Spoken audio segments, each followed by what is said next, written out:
Hey guys, so I just got back from seeing the new live-action adaptation of the classic-ish movie, How to Train Your Dragon. Now, this is going to be a review of the movie, overall what I did like, what I didn't like, just, my general thoughts of the movie. So, yeah, sit back, relax, enjoy. So, I saw this movie today. I got back for 20-ish minutes ago.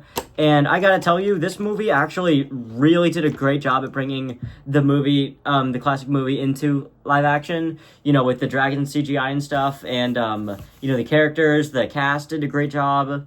And I wanted to go backtrack a little bit and talk about Toothless specifically. Now, I'm gonna get these, some of the negatives out of the way. I feel like Toothless, his CGI, no, don't get me wrong, it was beautiful CGI. But he didn't seem that, expressive as much as, he was in the animated movie. He was very expressive in the animated movie, obviously, because it's more animated. In this one, in live action, he didn't seem quite as expressive. I'm just repeating myself at this point. You understand what I'm saying, though. His face kind of didn't change too much. When it did, it was nice, but that could have been better. I feel like Astrid, all the cast did amazing. Astrid was kind of an outlier. She did good, just not as good as the rest of the cast, in my opinion, especially toward the beginning.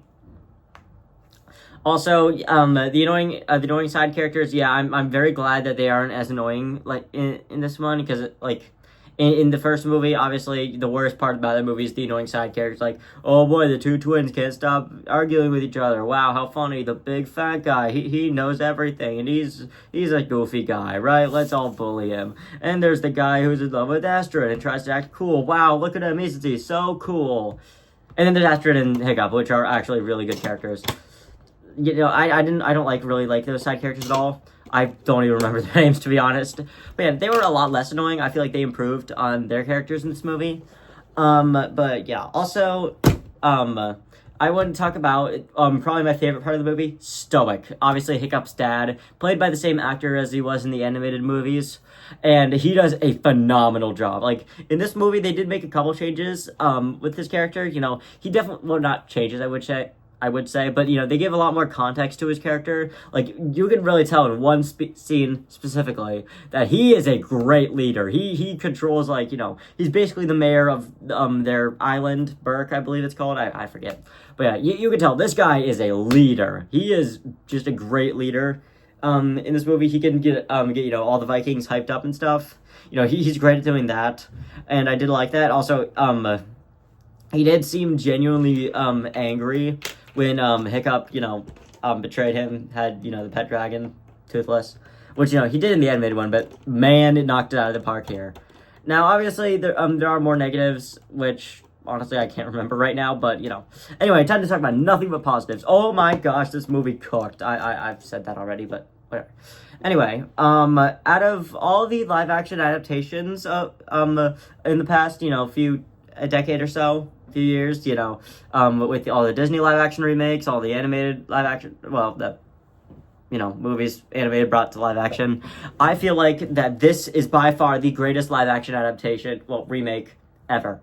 Now, the bar's kind of down here, but, this one set the bar up here, all right? I feel like in the future, Disney will learn from this, because, they said after the failure of Snow White, good lord, I didn't see it, but I've heard enough reviews and stuff like that, and Rachel Zegler enough said about that, to understand what went wrong with that movie and all that. Now, Disney, I did hear that they're stepping back from live-action remakes for a little bit. They're pausing the production of the Tangled live-action remake.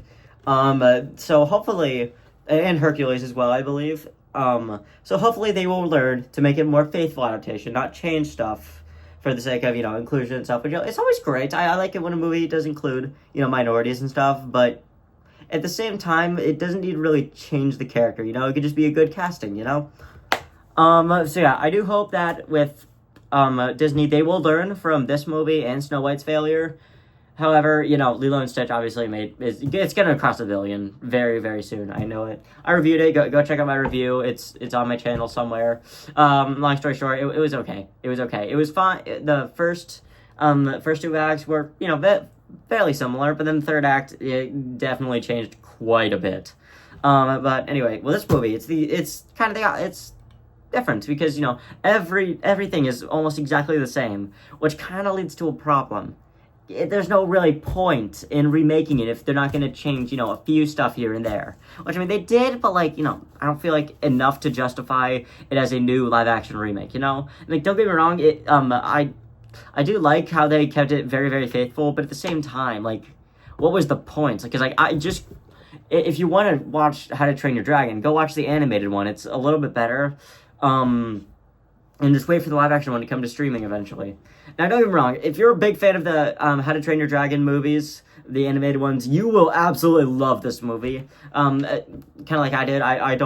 I'm not quite as emotionally invested with the How to Train Your Dragon series as others, but I do really respect them, and I think that the first one, I haven't seen the second one and third one, God knows how long, but I believe that the first one is an absolute masterpiece of an animated movie, of just a movie in general.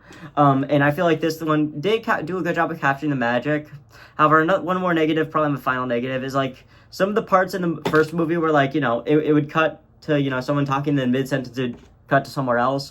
Like, for example, when Toothless when Hiccup, it's revealed that he has to kill the dragon, it's like, yes, I am so, and then he cuts to him, with his lair he goes, leaving, I'm leaving, you know, almost like, just like that, you know. In this movies, those kind of cuts like that, they like, pause for a little bit, and then they go on to that, which, you know, kind of ruins the magic a little bit, because, like, you know, I liked how it was just instant, you know, that was, like, really funny.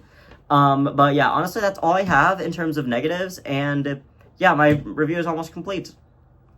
Also, I just wanted to say, I've become a Zelda fan recently. I played a ton of Echoes of Wisdom and Breath of the Wild. Thank you, Switch 2. I got Switch 2. But yeah, I'm having a ton of fun with it, and I just wanted to say this is the exact kind of tone that I want the Legend of Zelda movie to take in a few years when that comes out. Like, I want it to be, you know, more serious, more action-packed, but, you know, a little bit of humor here and there, but just don't overbloat it with humor. Please, Sony, please, Nintendo, just you know, write a little bit of humor, but mostly focused on the action, the characters, the, you know, everything else. Make humor, you know, less of a priority in this movie. Don't make, like, completely serious and devoid of, you know, some emotion, but you know, definitely make it a little more lighthearted, just like this movie. Make it like the How to Train Your Dragon, but add your own, you know, Zelda sauce to it, if you will. So yeah, that's gonna do it for my review. Overall, I feel like this is kind of an unnecessary movie to have, but I do appreciate what they were going for. I love how it's extremely accurate to the original movie. They did make a couple changes here and there, which, you know, most of them are fine. The others, you know, not so much. But overall, I think this movie is definitely worth checking out if you're a big fan. However, if you want to, you could just wait for it to come to streaming. So I'm going to give it a 6 out of 7 on the Critically Insane score. Or if you're a normal person, an 8.5 out of 10. So yeah, that's going to do it for my review for the live-action How to Train Your Dragon. Like, subscribe, or don't. I could care less. I'll see you guys in the next one. Bye-bye. Also, I just wanted to say I have a really big long form coming up. I just wanted to throw that out there. All right, bye.